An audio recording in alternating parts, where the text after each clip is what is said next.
তা আমরা ৭১-কে ভুলিনি তো। ৭১-কে আমরা ভুলেছি না, আপনারা ভুলে গেছেন। দেখেন, যারা এসব কথা বলেন তারা যখন দেশ শাসন করেছেন, আমাদের কাছে অন্তত ১৩ থেকে ১৪ জন নেতার নাম দিতে পারবো। আপনারা তদানীন্তন মুক্তির যুদ্ধের সময় যারা অখণ্ড পাকিস্তানের পক্ষে ছিলেন, স্বাধীনতার বিরোধিতা করেছিলেন, সেই সমস্ত লোকদেরকে এই দেশের প্রেসিডেন্ট বানানো হয়েছে, প্রধানমন্ত্রী বানানো হয়েছে, মন্ত্রী বানানো হয়েছে, এমপি বানানো হয়েছে। যারা কথা বলছেন তাদের পরিবারের লোকেরাও স্বাধীনতার বিরোধিতা করেছে, এর প্রমাণ আছে। মন্ত্রী, এমপি, প্রেসিডেন্ট, রাষ্ট্রপতি দিয়ে ১২-১৩ জন এমন লোক যারা ওই সময় তারা অখণ্ড পাকিস্তানের পক্ষে ছিলেন। এই কথাটা বলার সময় আপনার মনে থাকে না যে আপনি শুধু জামাত ইসলামকে আপনি গালি দেবেন, তা আপনি আয়নায় নিজের চেহারাটা দেখেন না যে আমি কে, আমার অরিজিন কি। জামাত ইসলামকে সাথে নিয়ে যখন আপনি আন্দোলন করেন সে কথাগুলো মনে থাকে না। ৯১ সালে জামাত ইসলামী স্বাধীনভাবে ইলেকশন করেছে, কোন দলের সাথে কোনো জোট করেনি। 18টা আসনে আমরা বিজয়ী হয়েছি। বিজয়ী হওয়ার পরে আমরা দেখলাম ভারতীয় আধিপত্যবাদ থেকে মুক্ত রাখার জন্য জাতীয়তাবাদী এবং ইসলামী শক্তির প্রতিনিধি হিসেবে আমরা বিএনপিকে, বেগম জিয়া অনুরোধ করলেন, আমাদের আমিরের কাছে তারা দরবার করলেন, আমরা সরকার গঠনে আমরা নিঃস্বার্থ সমর্থন দিলাম। না কোনো মন্ত্রী চাইলাম, না কোনো এমপি চাইলাম, না কোনো পদকর্মী চাইলাম, এক কাপ চাও আমরা খাইনি। দেশের স্বার্থে আমরা সেদিন রাষ্ট্র গঠনে সাহায্য করেছি। তার বিনিময়ে কি দিলেন? পরের বছরই আপনি গোলাম আজমকে গ্রেফতার করলেন, ক্যাম্পাসে ক্যাম্পাসে আমাদের ইসলামী ছাত্র শিবিরের ছেলেদেরকে শহীদ করতে লাগলেন। এই তো তার বিনিময়। আমরা তো তা কোনোদিন বলিনি। তারপরেও তো ২০০০ সালে এসে আমরা আওয়ামী ফ্যাসিবাদের বিরুদ্ধে সব দুঃখ, সব হত্যাকাণ্ড ভুলে তখনও আমরা আবার রাজনৈতিক জোট গঠন করেছি। অধ্যাপক গোলাম আজম, বেগম খালেদা জিয়া, শাইখুল হাদিস আল্লামা আজিজুল হক, হোসেন মোহাম্মদ এরশাদ, ঐতিহাসিক রাজনৈতিক প্রয়োজনে ৪টি মহান ব্যক্তিত্ব, যার ৩ জন দুনিয়া থেকে গেছেন, একজন বেঁচে আছে। সেই ইতিহাস সাক্ষী। আজকে যারা এই বক্তব্য দেন, সেই ইতিহাসের দিকে তাকিয়ে দেন, কেন সেদিন জোট করেছিলেন? বক্তৃতার পরে যে মীমাংসিত সব বিষয়গুলো নতুন করে টানতে চান, বক্তৃতার সময় কথাগুলো মনে থাকে না। রফিকুল ইসলাম খান ভাই বলেছেন ৭১-এর স্বাধীনতার ইস্যুটা কিন্তু, যাকে বাংলাদেশের স্বাধীনতার স্থপতি আপনারা বলেন, সেই শেখ মুজিবুর রহমানের জীবদ্দশায় কিন্তু ৭১-এর বিষয়টা তিনি মীমাংসা করে গেছেন। ইট ওয়াজ ডিসাইডেড ম্যাটার। এটা একটা মীমাংসিত বিষয়।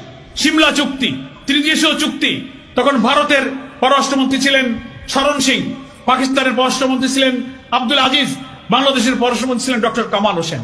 ৩ জন পররাষ্ট্রমন্ত্রী চুক্তিতে আবদ্ধ হয়ে ফরগিভ এন্ড ফরগেট, দ্বিধাদ্বন্দ্ব ভুলে আমরা স্বাধীন হয়েছি, দেশে ভালো মিলেমিশে থাকবো, আমাদের আর কোনো পক্ষ বিপক্ষ থাকবে না। কোলাবরেটর অ্যাক্টকে বাতিল করে দিলেন, জেনারেল অ্যামনেস্টি ঘোষণা করলেন, ১৯৫ জন পাকিস্তানি যুদ্ধ অপরাধী সেনা অফিসারকে মুক্তি দিয়ে দিলেন।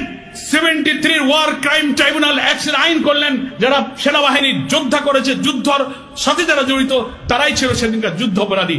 কিন্তু যারা যুদ্ধ করেনি, যারা কোনো বাহিনীর সদস্য ছিল না, বেসামরিক রাজনৈতিক নেতা মৌলানা নিজামী, মুজাহিদ, কামরুজ্জামান, কাদের মোল্লা, মীর কাসেমকে যুদ্ধ অপরাধী বানালেন, যারা সেদিন কোনো বাহিনীর সদস্য ছিল না, যারা কোনোদিন যুদ্ধ করেনি, শুধুমাত্র পলিটিক্যাল ব্যাড ইন্টেনশনে যুদ্ধাপরাধীর তালিকা সংশোধন করে, আইন সংশোধন করে, ল অফ এভিডেন্স সংশোধন করে তাদেরকে তালিকা এনে আপনি তাদেরকে ফাঁসি দিয়ে হত্যা করলেন। এটা ছিল রাজনৈতিক উদ্দেশ্যে একটা জুডিশিয়াল কিলিং আপনারা করলেন।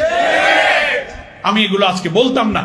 দুঃখ পাই ৫৪ বছর পরে শেখ মুজিবুর রহমান কর্তৃক মীমাংসিত ব্যাপারের পরে আজকে আবার নতুন করে আপনি জাতিকে বিভক্ত করার জন্য, ভাই আমাদের অনেক পরে মালয়েশিয়া, সিঙ্গাপুরের মতো দেশেরা স্বাধীন হয়েছে। সবসময় রাজনৈতিক প্রশ্নে অনেক বিভক্তি থাকতে পারে, পক্ষে বিপক্ষে। স্বাধীনতার পরে সবাই কিন্তু একসাথে মিলেমিশে দেশ গড়ে। কিন্তু আমরা ৫৪ বছর পরেও শুধুমাত্র দলীয় হিরো স্বার্থে আমরা মীমাংসিত বিষয়গুলোকে টেনে এনে ক্ষত সৃষ্টি করে জাতির মধ্যে বিভক্তি এবং অনৈক্য তৈরি করার চেষ্টা করছি।